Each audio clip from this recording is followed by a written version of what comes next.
I'm Lee Boyle, your host. You're listening to Nursery, a podcast from Ohio's Creative Voice. Our sponsors are the Orange Avocado, raw, vegan, gluten-free desserts. Check them out on Facebook. And the Speaking of Music show at YouTube. They talk about music from yesterday and today.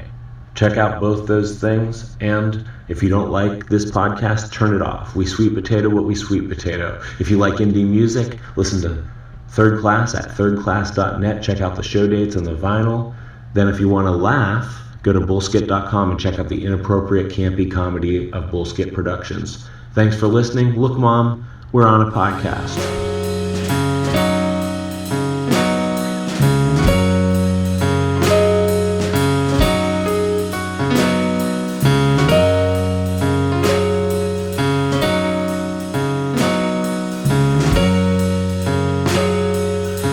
Hey guys, welcome to Nursery, a podcast from Ohio's Creative Voice. My name's Lee.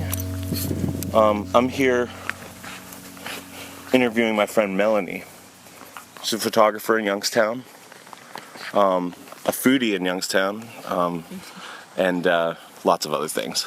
I met you through a band that I had worked with and become friends with, Sam Goodwill, and other avenues, I'm sure, restaurants, music, whatever.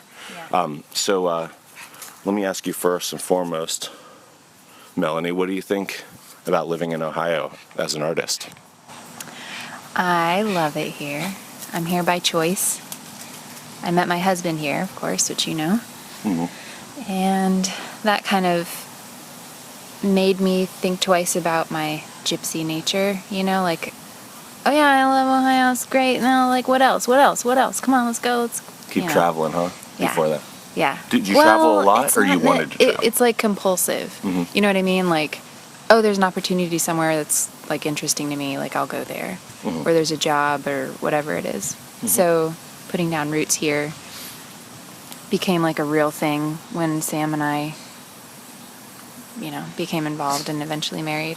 Mm-hmm. Plus I was just interested personally in like what it's like to have to have long-term friendships, mm-hmm. put down roots, like be responsible for your actions long-term, mm-hmm. all of that. And it's been a good experiment. That's cool. I like it here. An ongoing thing, right? You want to stay now because you tried it, Ohio. Or do you have plans in the future to be like, hey, I want to go to Maine now, or I want to go to Arkansas now, or anything else? Or I'll give you an idea of my parents' example in my life. Sure. They moved a lot when I was growing up, and right now they're in Africa. Mm-hmm. So their example to me is that like your house is a house. It's not a thing that's like holding you mm-hmm. here. I mean, that's a strange thing to talk about in Youngstown in general, but that's okay, because house is not a home is kind of a folksy expression that should be applied to Ohio people, so they know not to be too materialistic about where they are. Yeah. So there's that like pulling at me, and I don't feel like even if we were to buy a home here, which is possible, I don't feel like we're bound here forever, but I think we're going to stay here. Mm-hmm. And that's the plan right now. If something pulls us in another direction, we're open to it, and we'd be happy to explore it if, you know. I like that. Made sense. I saw a documentary years and years ago about Pearl Jam. I've never been someone who followed and knew a lot about them, but the moment in the documentary, they talked about the bandmates and what they do, and they said, I think they made a conscious effort to say, if you want to leave, just leave. And so that the fact that all of them knew they could escape at any time kept them together. And it felt like this nice philosophy, because they knew, they weren't bound. And the whole thing keeping them there, as with most things, is because they wanted to be there. Yeah. And so it was really nice to see that. And I've tried to apply it to my friends and my band Third Class with the people I love and everything else in life. Trying to like entertain the idea of quitting. Bye, Ellen. Have fun. to entertain and talk deeply about the idea of escape, to almost take it a step further than what you're saying, and like talk about what would happen if we quit, in all things, like keeps people together. Yeah. You know what I mean? Like, if you start running the numbers on like what you would do if you were just to disband with someone you loved or someone you worked with or whatever, and you do a hypothetical, sometimes that's more likely to keep you intact with them. I believe. Not always, but if you want to be there, you'll figure out if you do, that kind of thing. You know that like stuck in Ohio sticker that's everywhere? Yeah. I think that's like a strange thing. Like it's too. like a celebration in the same way that people celebrate like the basic bitch phrase. You know what I mean? Like you'll be on somebody's Instagram and they're like, I'm a basic bitch with their coffee or whatever it is. And like that, I think it started out as a criticism, Yeah. like, and they just embraced it and they were like, you know what? Mm-hmm. I'm a basic bitch. Stuck in Ohio is like a weird thing where like people do actually feel stuck. Like they feel like they can't escape or they don't know how to or haven't thought about it. Or maybe when they do, like you said, it's too much. It's like, I don't want to lose what I have. It's too big of a risk. Mm-hmm. But then like kind of embracing it and being like, there's a whole culture of like, stay home, stay. Yeah. It's kind of interesting. Yeah, and no one wants to be a stick in the mud, obviously, but I do think that when there are negative connotations to people that are either like simple or rooted, that when the people themselves own that, it does make them feel better. Like you said, like they flipped those phrases around. Yeah. And they felt better. And like trying to be transparent about what some people might consider shortcomings is usually the right thing to do. Like I try to like say like, hey, there were only 3 people at this show, or hey, there were like X amount of people here, or we sold this amount, and like that feels good, like to let people know like, oh, that's what Ohio is like. You just play small places. There was somebody who was in a band called something Jackhammer or something Hammer Blues, something, and he was like, we're shopping around, we're getting ready to go big, man, we're getting ready to go big. And I didn't want to perturb him. I loved the energy, but then he asked me advice as if I was this seasoned veteran, and I told him, I was like, if you're willing to play in the corner while people are playing pool and ignoring you, then you're okay. And he was like, he didn't want to hear that. He wasn't happy. And I was like, yeah, but I was like, if you could take those, then you'll take the shows where it's packed and people are loving, are all ears. Yeah. So I was like, if you can't play those, you're not going to keep going. Yeah. And well, you seem like someone who's like very serious about integrity. I think that kind of, there's some sort of integrity in playing to a small show of people just because like those people are important too, or whatever it is that's going on in your head. You're always going to almost guarantee you're always going to get like one of them to really love the music. Like the world's just good enough that even if you're playing to 10 people, probably 3 of them are going to like at least think it's okay and embrace it. So like to me that's like some pretty good odds. Yeah. Like especially for people as weird as you and I. Like, and other people in Ohio that I know, like, if I can still, like, relate somehow with them and not feel like, oh, sorry, your coffee spilled again. I feel bad for the coffee spilling. No, really, this is like, I'm sorry. Like my dog's jostling it's a part of you. my daily wardrobe. Right, coffee. But, and not to, I'm sorry, I talk a little too much about, like, music and the inside of that kind of thing, but the point is, I want to be normal, I want to fit in, I want to connect with people, and I'm not totally normal, and it feels good to know that even with a small room, a few of these people are still going to get it and like interact and stuff. So like I hope you feel the same way. Like you've worked a variety of jobs and dealt with lots and lots of people, whether it was through customers at restaurants or people you were photographing, and like I'm sure you've made plenty of connections and have more friends than you can count based on those experiences. I mean, I would guess. It's like another compulsive thing. Like I really like people. Mm-hmm. I love weirdos. Yeah. And by that I mean like I think everyone's a weirdo, but the people that it's just up front, they show like they have a little something different going on. But I like everybody, and that's like a genuine thing. Mm-hmm. Yeah, so I meet people all the time. It's just like a compulsive thing, and I have a lot of friends, and it's weird because I am like just like Oh my gosh, I'm Jeremy. just like obnoxious and whatever I am, So to have, yeah.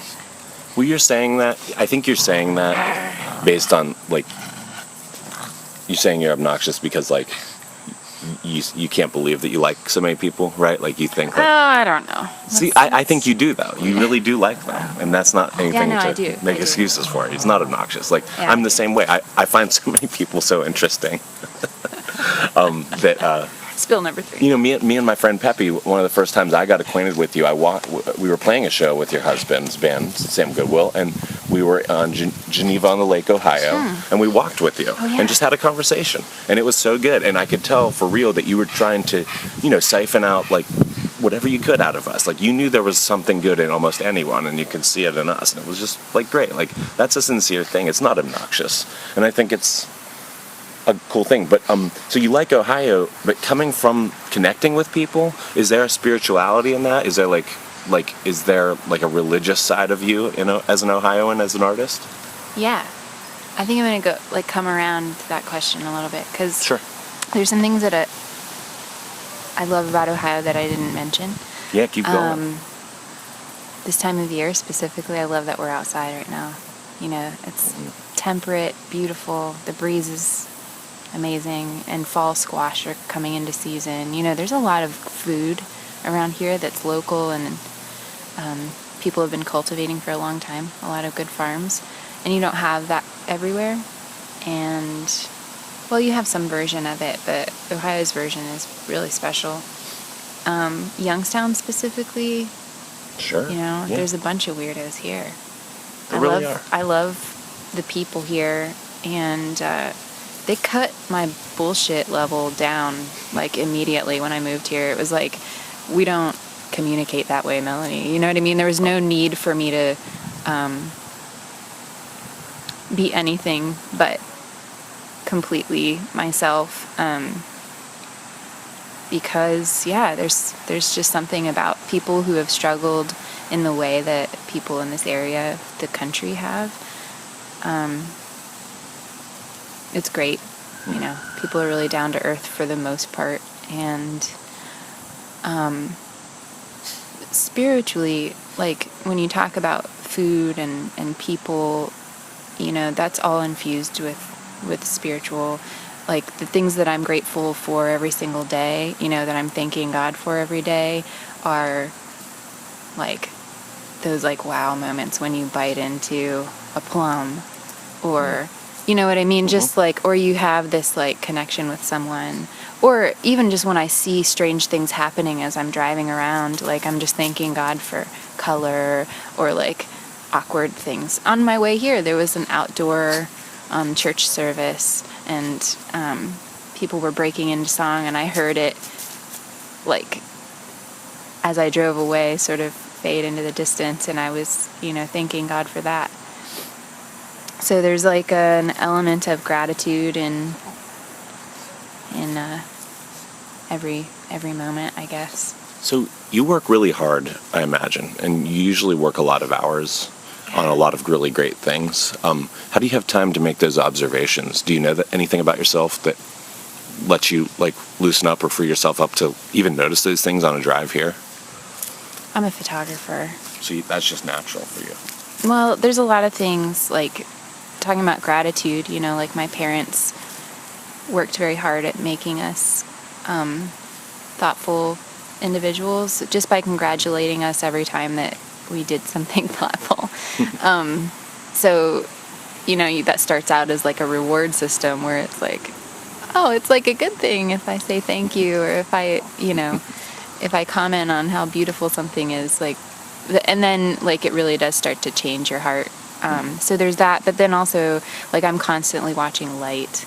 Like I see photographs right now, the next second, the second before. It's just like the way I've trained myself to see. It's like you listening to an album. Like you will never listen to an album the way that your average person will, because you hear the production value, you hear the room that they're in, you hear like all of the instruments. Like even though like I'm pretty intimately involved with music myself, I don't hear it to that level that you do.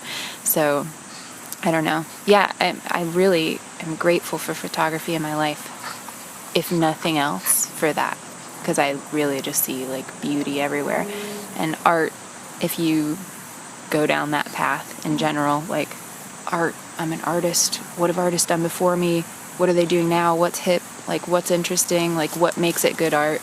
All of a sudden, like, folk art, the way people live in general, starts to become this like thing that you're critical of, and then you embrace and see beauty in all the time too. Yeah. Did I put that well enough? Definitely, I don't know how. Definitely. I've noticed more and more as I get older that, like, here's a perfect parallel with what I see, or what I hear rather.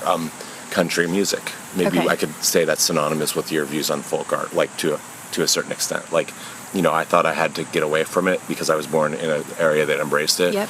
And there's real country music. There's music that sounds like the countryside, and like that's good. And like I didn't know that till I was like way past being an adult. Like way up into my like late 20s before I really cared. And like I think that's kind of like folk art, where something, I don't even want to say basic, but something that is kind of like rough around the edges and a little bit more direct, for some reason was bad to me, which it's not. There's that bad country, there's that horrible K105 stuff that like sometimes just is bad to me. Mm-hmm. But then there's like, for the most part, really good stories and rolling hills in those songs, and like cornfields and things that are not boring and not simple and not dumb. But you grow up kind of thinking that. Just like people in New York grow up thinking they're trapped there, we grow up here thinking that we're trapped here, and you realize it's just the person, not the place that does that. So, and I've looked at folk art and thought it was pretty too. Like, to me, be more direct with what you're saying. My grandpa did that stuff, and for a while I was like, that's so hokey. Then I went and cleaned out my grandma's house after she died and got a few pieces of his art from the basement and thought differently, Yeah. So, I mean, It takes a lot of effort to create those things, and like a lot of vision. A lot of times people have a real eye for color, and maybe they haven't developed it in a like traditional art sense, but their own life has led them to the place that they're at, and they're still living a creative life. However they can figure out how to, I don't know. Yeah, I think you're right. And with whatever is hip, like you mentioned, and with things that do have some style that might be more culturally relevant now, I've seen that stuff inserted in it. Like, I was talking to our friend DJ yesterday, and he said he heard this 80s, like, synth, like, brass synth loop that was, like, couldn't not be, like, cheesy. But somebody took it and inserted it into this kind of, like, modern pop song, and it was great. So like, I think that's what people like you and me do. Like, I don't consider you and me to be cutting edge or like completely hip necessarily, but we follow things. We follow like styles, and so to take something like that's hokey or folksy and put it to our beat is good. I mean, if you can transplant that stuff into your life and make it part of you, it's a lot easier than going against it and acting like they're horrible and you're great. Of course. Yeah. But there's phases that you go through, like you said, when you were younger, there was a lot of rebellion against where you came from, or like maybe not necessarily where you came from, but the things that you were critical of. Definitely. And that's how you developed your own sensibilities, is by rebelling against the things that didn't quite feel right to you or that weren't satisfying something in you. And then you do come full circle and start to understand even those things. So yeah, it's just go through stages. Being such a visual person, can you name me, even though this is an audio thing, can you name me like one or two like the best photographs you've ever thought that you've taken, stuff that really just you were like, wow, I can't believe I caught that, or anything like that? Sure. I mean, it's a weird question because, well, I'll describe like moments instead. When I was in school, I imagined this really strange photo, and it was in commercial class, so it was all completely like kind of set up. And I imagined it, and I did all the things that we'd learned in school, and the first shot I took was like it, and that photo ended up being celebrated, like, a little bit. You know, I got some good reviews on it. So there's moments when you feel like you're connected to something. Wow. And it just happens. Like, that specifically was something that was, like, born in my head. But in general, I actually, like, get more excited about just being prepared for things that happen spontaneously. To take a photo of them? Yeah, to, you know, like, have my skill honed to the point that I can capture, like, the strange things that are happening when I'm driving around or walking around. I mean, that feels like a blessing, like something that you just open your hands and comes to you. So, I don't know. I guess, like, I'm still figuring out how to be a good photographer and will always, you know, be getting better and whatnot. But that's my favorite kind of photo. Spontaneous, and then things that you just feel like are a gift because you were connected somehow. Like, they just went so smoothly and all of a sudden just appeared there, just like you wanted them to, huh? Yeah, even if you work hard leading up to it, you know, and struggle. Yeah, sure. Like, it's not always just luck. It's just like you see it after you're like, I'm done, and it's like, oh, that's exactly what I meant. Mm-hmm. It happened. Like, it worked. Yeah, I love that feeling. This shows my lack of understanding of photography, but the remake of a movie called Secret Life of Walter Mitty. Have you happened to see that movie? Ben Stiller is in it.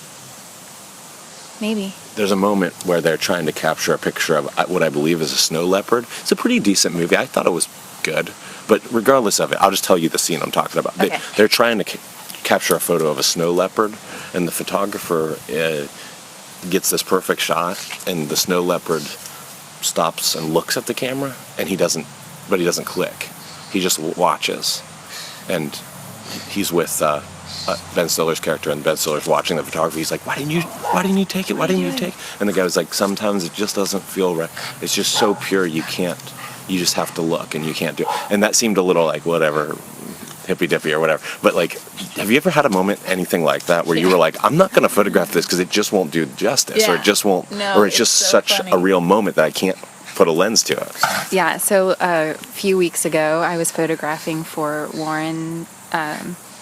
They did something where we photographed brownfields, which are abandoned sites and structures. And while I was doing that, this gang of people on ATVs and motorcycles drove by, and they were doing wheelies, and it was in the news. You can probably look it up. Why they did it, I still don't truly understand. There were like 70 or so people, wow, like just blazing through the streets, like blowing stoplights. And there were about 3 cops when I saw them. And then, I guess towards the end of the chase, there were just a ton of cops. There's just, like, no regard. Like, this, like, wonderful scene where they're, like, playing. It looks like a circus. And then, like, the cops are, like, wee wee right behind them. But you think, like, if one of them does this thing, like, where they're standing on their motorcycle and, like, falls, like, I'm going to see somebody die right now. Or if they blaze through a, like, stoplight and, like, somebody doesn't see them, like, I'm going to see somebody die. But none of that happened. So it was like this weird sense of like excitement and terror, and like I was laughing to myself, and I had a camera in my hand and I didn't take a picture because you just had to stay. I was just moment. Like, I can't get this. Like, right. This isn't. I guess nobody else did either. I didn't see any good pictures of it online or whatever. Maybe some people took some videos, but yeah, it was just like a real thing, and I didn't feel like I could do it justice. But maybe that was just like like me doubting myself. But I don't think so. No. You know what? None of the best conversations I ever have will ever be on this podcast. Yeah. We come close. Like, we try as hard as we can to emulate. You're doing such a good job right now, and all the guests I've had, almost all of them, I can say, like, I got something new out of them that I never knew before. Cool. But it's just like, no way will this ever be us walking by Geneva on the lake. Yeah. You know, it just won't. And no way anything you would have snapped would it ever have been the experience of seeing 70 people, not one of them get hurt, and obviously have that weird disregard and just whatever moods came with it, like all the chaos. That makes me think of I don't know why I make too many connections, but that makes me think of my little thing, like, at least a few people are going to like you if you go play to a room. It makes me think, like, life just works out. It's like you saw 70 people and not one of them, to your knowledge, died doing this stuff. It's like things for the most part do work out somehow. And not that they should have been doing that. That's dangerous. But, like, it's just weird with groups of people how much regard, even subconsciously, they have for things that it looks like they don't. You know, like, people are just, like, in the corner. You think they're not paying attention, and they're completely a sponge. Like, that's probably happened to you with your photographs. Like, when people have viewed your art. And it's probably happened to people with music. It's probably happened so many times where people thought, I'm not making an impact. They probably didn't even look at you guys in the field, correct? The wheelie people. Did they notice you? No, I'm sure it was just You noticed them. all they could do to Right. keep doing what they're doing. Keep doing what they're doing, yeah. It's just wild because they didn't know anyone was getting all the moods you were getting out of what they were doing, probably. Well, They probably had no clue. subconsciously you're like, yeah, maybe that was a part of the discussion. Like, okay, why are we gonna do this? I mean, I still don't know like who they are and It's so hard to figure why stuff the hell. like that out. Even if you knew, you'd probably still be like, what was the motive, guys? And they wouldn't be able to tell you. I was You know what really mean? hoping they were like politically minded or something, that they were like That doing there was a statement, and like if they were, it was squashed, like it didn't come out publicly. So That's amazing. whatever. What a weird thing to witness. The Warren, Ohio. So you went around and photographed, like you said. What did you say? Abandoned. Yeah, they were calling it like brownfields, which is it's just a term that they use to discuss that in like politics or like city planning or whatever else. It's just like abandoned structures. Abandoned structures. Yeah, or That sounds nice. it could be a field, but the reason that it's considered a brownfield is because there hasn't been a process to clean up what was there before. Yeah. So maybe they took something down, but there's something in the ground or seeping or like debris. There's like an old truck no one drove out of there or something. I've seen that a lot in Ohio. Yeah. Things like there's like a repair truck that's just like rusting by train tracks. Like no one Yeah. ever drives it away again. Yeah, I mean that's like a really like manageable version. Like a lot Yeah. of the other photographers that I was working with were doing like huge steel mills, the hospital in Warren, the old hospital. So like that takes a lot of like effort and like a lot of money to figure out how to deal with. And in the meantime, like we photographed the state that they're in and what people are currently doing with them, which like, you know, some people are using them to park cars, some people are using them to do drugs, some people are living out of them, some people are partying out of them, people are stealing things from them and just making a living. Sure. So yeah, it's an in-between time right now.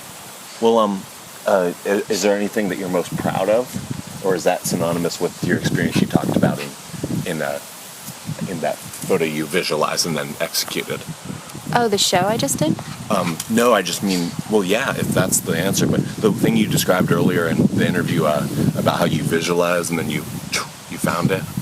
When you were in school, I think. The thing, Okay. the setup, the thing you like kind of had a dream in your head about. And then Yeah. is that the thing you're most proud of, or is there something different that you're most proud of? And then we'll get to the show you did too, because I want to talk about that too. I'm proud of every day overcoming depressive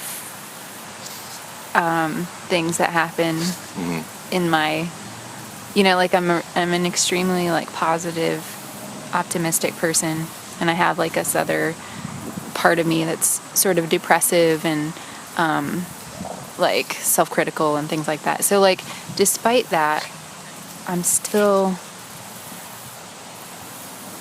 messily sort of creating along the way, and so it's just enough to keep doing it.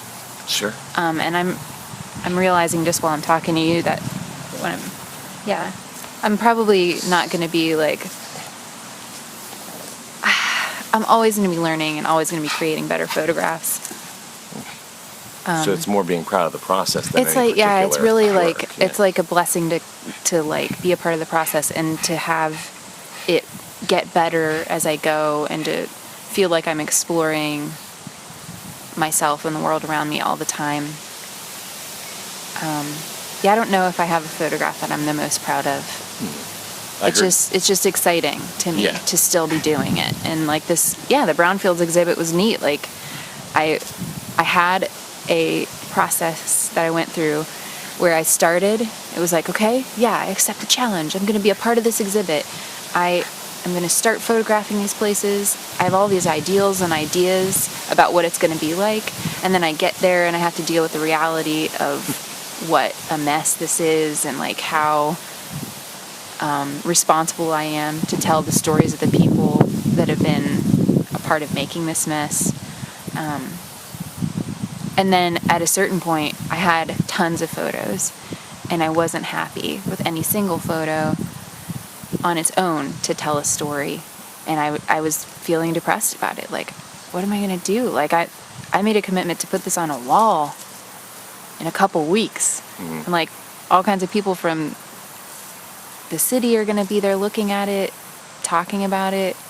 But then I was just like, well, I have to keep doing it. Like I don't even know what I'm doing at this point because I'm so dissatisfied with what's happening, but I have to keep doing it. So I worked through it, and I ended up showing like just a whole ton of pictures, and I kind of created this mess in the gallery, and that felt like a little bit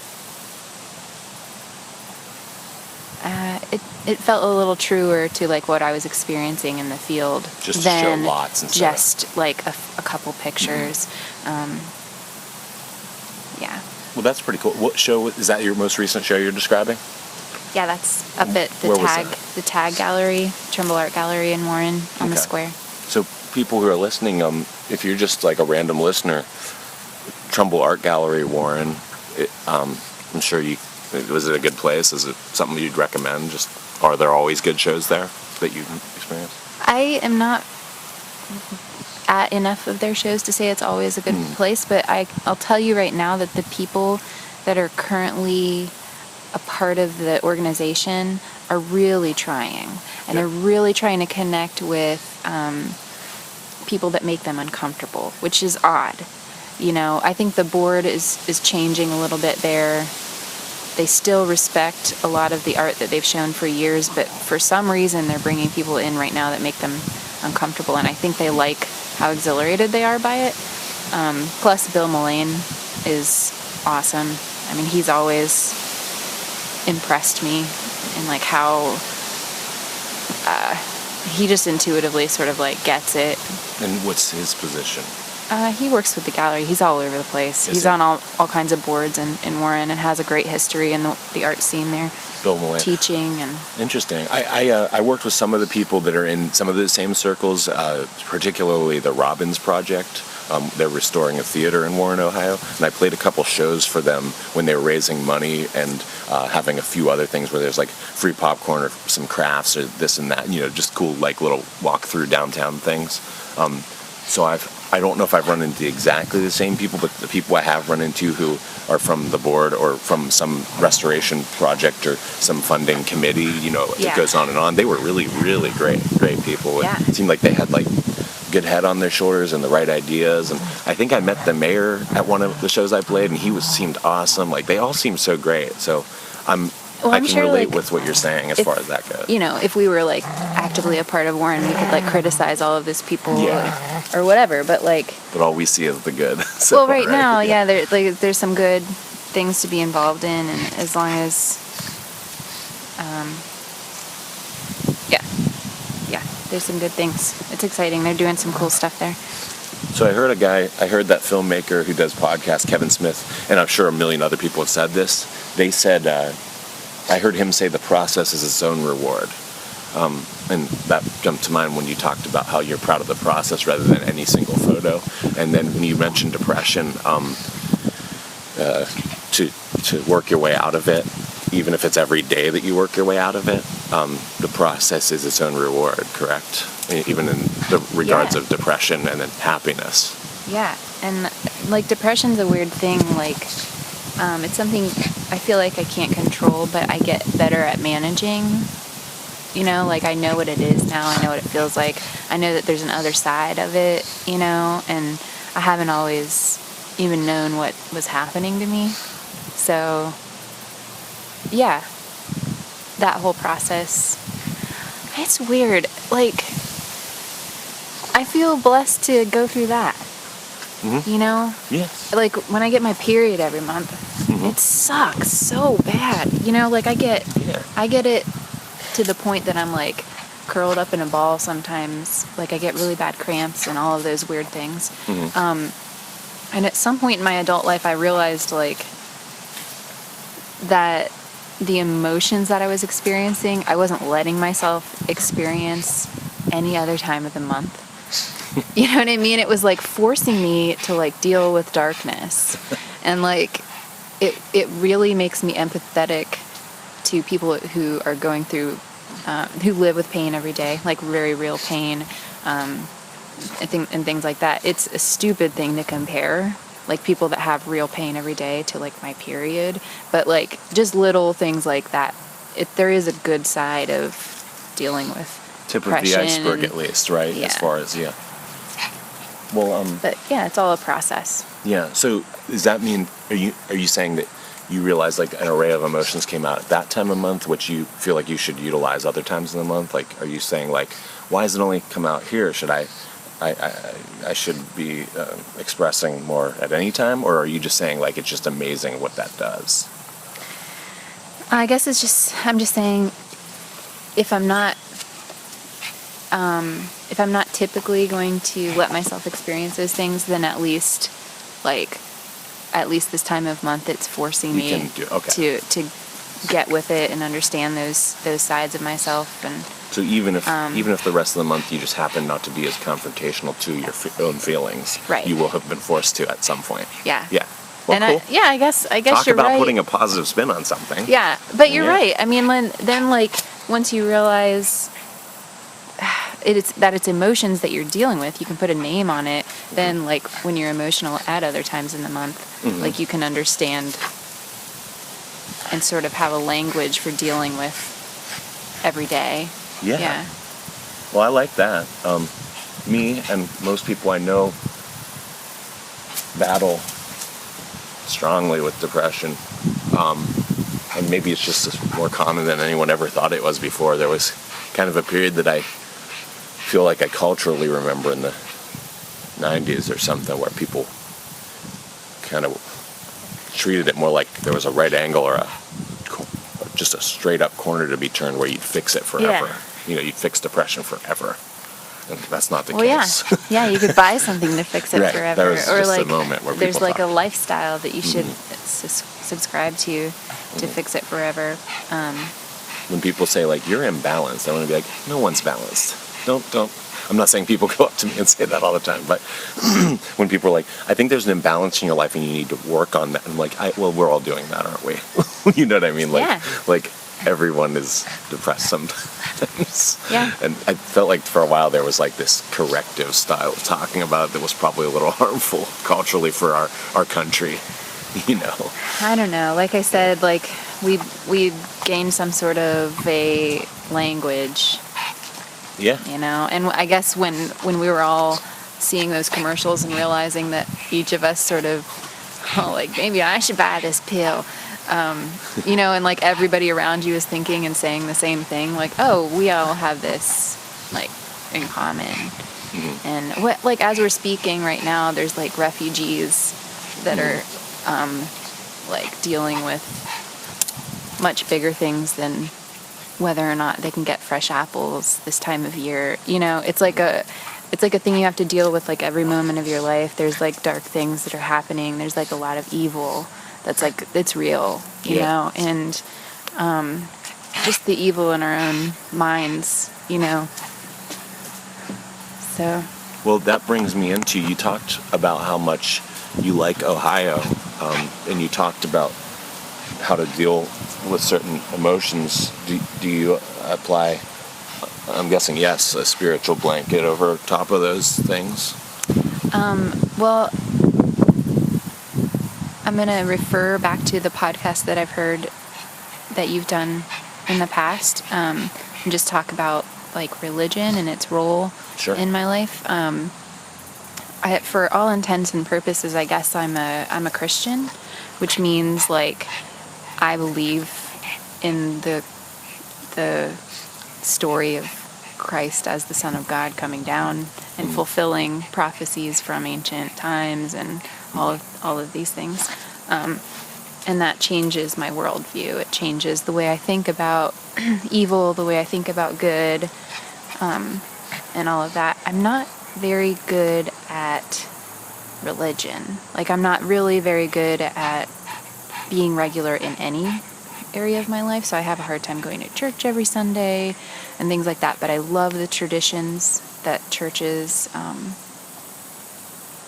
keep alive. Like, it's kind of amazing. Like, Therapeutic for people to yeah, be well, there. yeah, just the literal traditions. Like, we sing this song, and like we've been singing this song for hundreds of years, and like it takes people to a place spiritually every time they hear it. Maybe not. Maybe some people are there every week, and it's like a resounding gong. So, you know what I mean? I don't know. For some people, maybe it's not, but they are really preserving something. My parents, like I said, are in Africa. That is like mission work. They're there because like they feel like it's the call of God in their lives, and they're there in a religious affiliation. They would consider themselves evangelical, which means like they believe that the thing that they have is precious, and as many people as it can help to know how much they're loved by God and all of those things. The more people that they can help to understand those things, the better. And I don't consider myself evangelical in that sense. So I guess I'm a little bit different than my parents' example, but I'm also extremely influenced by it in my daily life. Like I wake up and I thank God that I haven't woken up too late. I like talk to God all of the time. It's like being a photographer. It's part of the way that I think. And the story of Christ is so beautiful. And the example of Christ is similar to that of other, like, religions, like where there's this person who, like, is compassionate and thoughtful and all of these things. But for me, like, I relate best to Christ as Sure. that figure. Sure. Well, I like your answer.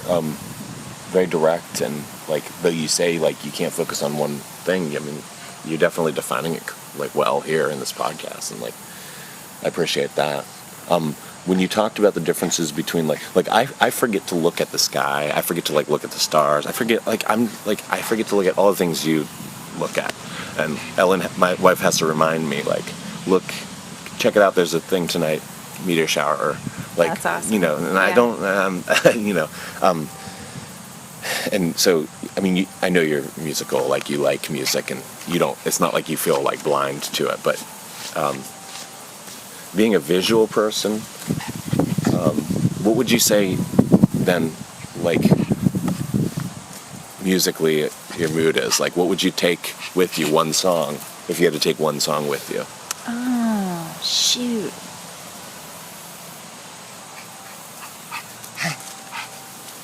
I can't be direct in this one. Right. I don't know. That's what I was prefacing it with, because I was like, I know like this is my specialty, not yours, and what you've said about I get us. it. Like, Yeah. But so I don't mean to put you on the spot, but I just wondered what a visual person like likes in the musical world. Yeah. You see colors when you hear songs? I hear that a lot. I guess if somebody's like, what do you see when you hear the song, I might see colors, but I don't think in that way. Okay. Some people It's do. more like It's storytelling. Like I connect a lot with lyricism. I'll tell you some of my favorite like things to Perfect. listen to. Bjork's album. I'm really bad at remembering things. Like, like Sam is so good at remembering like movie titles and like Yeah. the names of every band ever. like, it's my favorite album, and I can't remember what it is right now because I'm on the spot. It's a weird thing, though, too. I don't know what it... There's, like, a weird... I'm pretty open gender-wise, but it's this weird, like, guy thing. Like, my dad... kind of a guy my dad was always, like, he knew all the R&B and all Motown and whatever. And, like, I know stuff, and, like, my mom was like, I listened to it, and I liked it just as much as him, but I can't tell you what it... You know, like... Yeah, I don't know love your why mom. why guys are just so, like... categorical in there. Yeah. They're like, yes, 1987, the, you know, there's always these I know. years and there's like titles. There's some overlapping and stuff, like gender-wise. There's some people, you know, that don't fit into that. There's but, plenty like, that don't, but it's just funny. It is that really, like, pretty close. So, anyway, I'll think of the name of it. But Bjork, you like... Vespertine is, okay. like, my favorite Bjork album. Mm-hmm. I like almost everything she does, I think. But that album, I think if I had that to listen to, it would help me, like, on a daily basis. And then, you know, like, Sam's music, it's kind of silly for me to say, well, my husband, you know. Oh, I see you dancing at shows all the time. You do enjoy it. Yeah. Well, I think I don't even care that I like the music, but I love him so much. Like, having his music with me, you know, would just be a really special thing to always hold on to. Of course. When I was little, before I knew much about how diverse music is and what a history it has, I would tell people that my favorite music was Christmas music, and I think that could work. My wife loves that work. stuff. She bought Yeah. The Many Moods of Christmas, Bing Crosby, all these people on it. Yeah, Awesome. I mean, yeah. And she sometimes listens to it just in the randomly middle in the of- summers. yeah, it's really a good time of year, and Christmas is really special. So many levels. It's like happy, It is. Definitely. singing about community and. And then, what do you think of when you hear the word nursery, if anything? I think of Lee's podcast.